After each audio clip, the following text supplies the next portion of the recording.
Goldilocks and the Three Bears.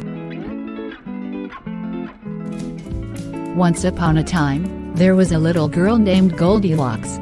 She lived at the edge of the forest with her family. One morning, while she was picking flowers, Goldilocks wandered into the forest and lost her way. She was very frightened, but then she saw a friendly little cottage in the distance.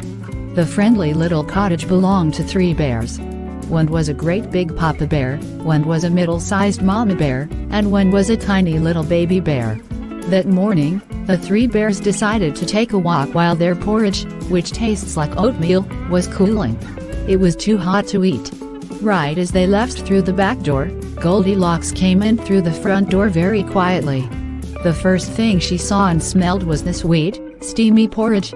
"I sure am hungry," Goldilocks said. "I'll just have one bite." First, she tried a spoonful from Papa Bear's great big bowl. "Ow!" she yelled, "too hot." Next, she tried a spoonful from Mama Bear's medium-sized bowl. "Too cold," she complained. Finally, Goldilocks tried a spoonful from Baby Bear's tiny little bowl. "Yummy!" she cried. "This is just right." Goldilocks ate the entire bowlful. After running around the forest all day, Goldilocks' feet were sore. "I need to sit down for a little while to rest my sore feet," she thought. First, she sat in Papa Bear's great big armchair. "Too hard!" she screamed. Goldilocks stomped to the next chair. Next she sat in Mama Bear's medium-sized chair. It was so soft that she sunk in. "Too soft!" she complained, as she pulled herself out of the cushions. Finally, she sat in Baby Bear's tiny little rocking chair. "Just right!" she laughed, but the chair soon broke. With nowhere to sit, Goldilocks climbed up the stairs to find somewhere to sleep. She was still very tired. First, she tried Papa Bear's great big bed. "Too high!" she yelled. Then, she tried Mama Bear's medium-sized bed. "Too low!" she screamed. Finally, she tried Baby Bear's tiny little bed. "Just right!" she sighed.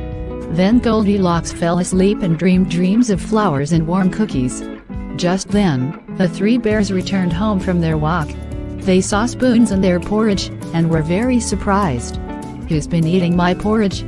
asked Papa Bear. "Who's been eating my porridge?" asked Mama Bear. "Who's been eating my porridge and eaten it all up?" cried Baby Bear. Then, the three bears saw that their chairs had been used. "Who's been sitting in my chair?" Papa Bear howled. "Who's been sitting in my chair?" wondered Mama Bear. "Who's been sitting in my chair and broken it?" squeaked Baby Bear. The three bears ran upstairs to check their bedrooms. "Who's been sleeping in my bed?" Papa Bear roared. "Who's been sleeping in my bed?" growled Mama Bear. She was a little angry and a little worried. "Who's been sleeping in my bed and is still here?" Baby Bear screamed. He said it so loudly that he woke Goldilocks up.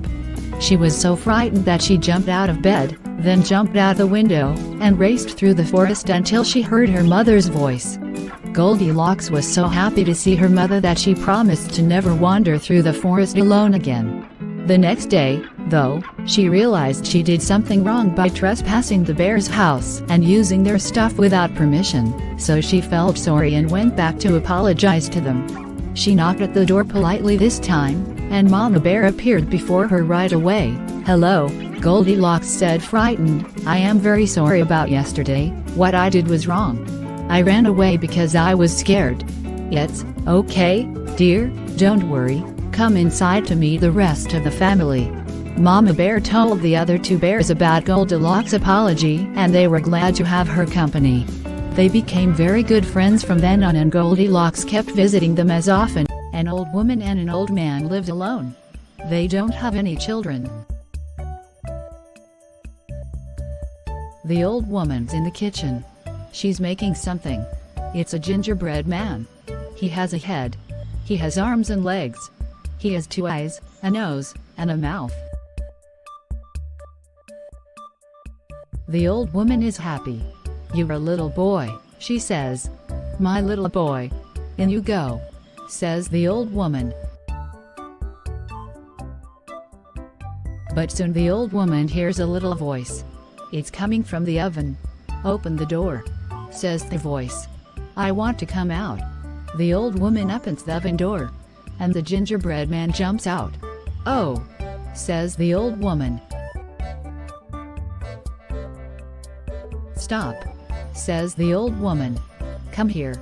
But the gingerbread man doesn't stop. He runs across the kitchen and out of the door. Stop, shout the old man and the old woman. Come here. But the gingerbread man doesn't stop. He runs faster and he shouts, run, run. You can run. Yes, you can. But you can't catch me. I'm the gingerbread man. The little gingerbread man runs and runs. Soon he sees a cow. Stop, says the cow. Come here. I want to eat you. But the gingerbread man doesn't stop. He runs faster. And now the cow runs after him. I can run away from an old woman, says the gingerbread man. I can run away from an old man. So I can run away from a cow. They all run after him. And the gingerbread man shouts, run, run. You can run. Yes, you can. But you can't catch me. I'm the gingerbread man. The little gingerbread man runs and runs. Soon he sees a horse. Stop, says the horse. Come here. I want to eat you. But the gingerbread man doesn't stop. He runs faster. And now the horse runs after him. You can't catch me. I'm the gingerbread man. I can run away from an old woman, says the gingerbread man. I can run away from an old man and a cow. So I can run away from a horse. Yes, I can. You can't catch me. I'm the gingerbread man. The gingerbread man runs and runs. They can't catch me. He says, nobody can catch me. Just then he sees a fox. Stop, says the fox. Come here. But the gingerbread man doesn't stop. He runs faster. And now the fox runs after him.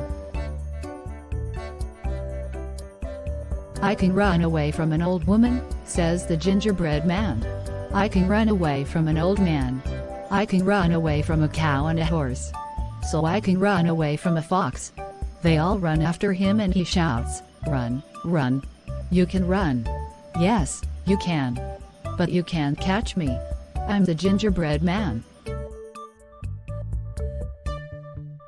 I want to talk to you. Stop, says the fox. I don't want to eat you. I want to talk to you. I want to be friends with you. But the gingerbread man doesn't stop. He runs faster. And now the fox runs faster too. The gingerbread man runs and runs. Soon he sees a river. Oh no! He cries. A river. I can't swim. Listen, says the fox. I can help you. I can swim across and you can sit on my tail. I can't swim. So the gingerbread man sits on the fox's tail. The fox begins to swim. But soon the fox says, listen. You are too big for my tail. Sit on my back. So the gingerbread man sits on the fox's back. But soon the fox says, listen. You're too big for my back. Sit on my nose. So the gingerbread man sits on the fox's nose. The fox swims across the river and jumps out. The fox throws the gingerbread man up, up, up, up. Then he opens his mouth and catches him. Help, he says. My legs. My legs. Help, he says. My arms. My arms. Then the fox eats the gingerbread man's head. Now the gingerbread man doesn't say anything. And that is the end. Yes, that is the end of the gingerbread man.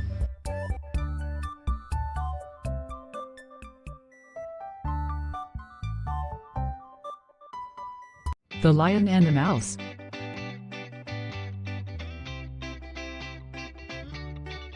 Once when a lion, the king of the jungle, was asleep, a little mouse began running up and down on him.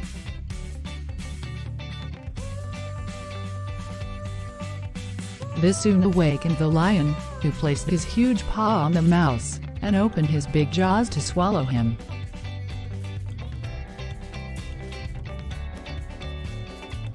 "Mouse says pardon, O king," cried the little mouse. "Forgive me this time. I shall never repeat it, and I shall never forget your kindness. And who knows, I may be able to do you a good turn one of these days."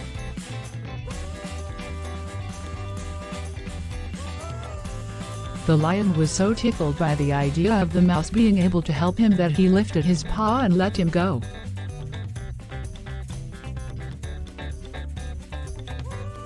Sometime later, a few hunters captured the lion and tied him to a tree. After that they went in search of a wagon to take him to the zoo.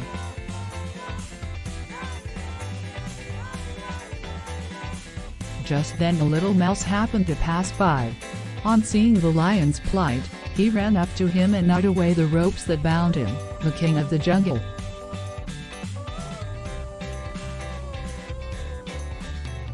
"Was I not right?" said the little mouse, very happy to help the lion.